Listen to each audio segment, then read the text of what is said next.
Brazilian ഫുട്ബോളിലെ എക്കാലത്തെയും മികച്ച താരങ്ങളിൽ ഒരാളാണ് നെയ്മർ ജൂനിയർ. ബാഴ്സലോണയിൽ മെസ്സി, സുവാരസ് എന്നിവർക്കൊപ്പം കളിച്ചപ്പോഴാണ് നെയ്മറുടെ മികവ് പൂർണ്ണമായും പുറത്തു വന്നത്. പിന്നീട് PSG-യിലെത്തിയ നെയ്മർ പതിയെ മങ്ങുന്നതാണ് കണ്ടത്. ഇടയ്ക്കിടെ പരിക്കുകൾ വേട്ടയാടിയത് നെയ്മറുടെ കരിയറിനെ തന്നെ ബാധിച്ചു.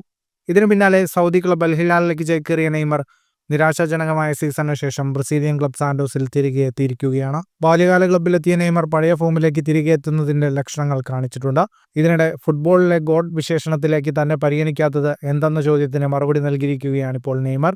എനിക്ക് ഫുട്ബോളിലെ രാജാവാകണ്ട, കാരണം ഫുട്ബോളിൽ ഒരേ ഒരു രാജാവേ ഉള്ളൂ, അത് പെലെയാണ്. എൻ്റെ ഫുട്ബോൾ കരിയറിൽ പല കാര്യങ്ങളും സംഭവിച്ചു. ഇടയ്ക്കിടെ എത്തിയ പരിക്കുകൾ എന്നെ സാരമായി ബാധിച്ചു. കരിയറിനെ ഉലച്ചു എന്ന് തന്നെ പറയാം. ദൈവം നിശ്ചയിച്ചിരിക്കുന്നത് ഇങ്ങനെയായിരിക്കും. എനിക്കതിൽ വിഷമമില്ല, കാരണം ഞാൻ സ്വപ്നം കണ്ടതിനേക്കാൾ എത്രയോ ഉയരത്തിലെത്താൻ എനിക്ക് കഴിഞ്ഞു. ഇതിന് എനിക്ക് ദൈവത്തോട് നന്ദിയുണ്ട്. എൻ്റെ കുടുംബത്തിൻ്റെയും സുഹൃത്തുക്കളുടെയും എല്ലാം ജീവിതം ഫുട്ബോളിലൂടെ മാറ്റാൻ കഴിഞ്ഞു. എൻ്റെ ജീവിതത്തിലും നേട്ടങ്ങളിലും താൻ പൂർണ്ണ സന്തുഷ്ടനാണെന്നും നെയ്മർ പറഞ്ഞു. കൂടുതൽ ഫുട്ബോൾ വാർത്തകൾക്കും വിശേഷങ്ങൾക്കുമായി സ്പോർട്സ് കഫേ സബ്സ്ക്രൈബ് ചെയ്യുക.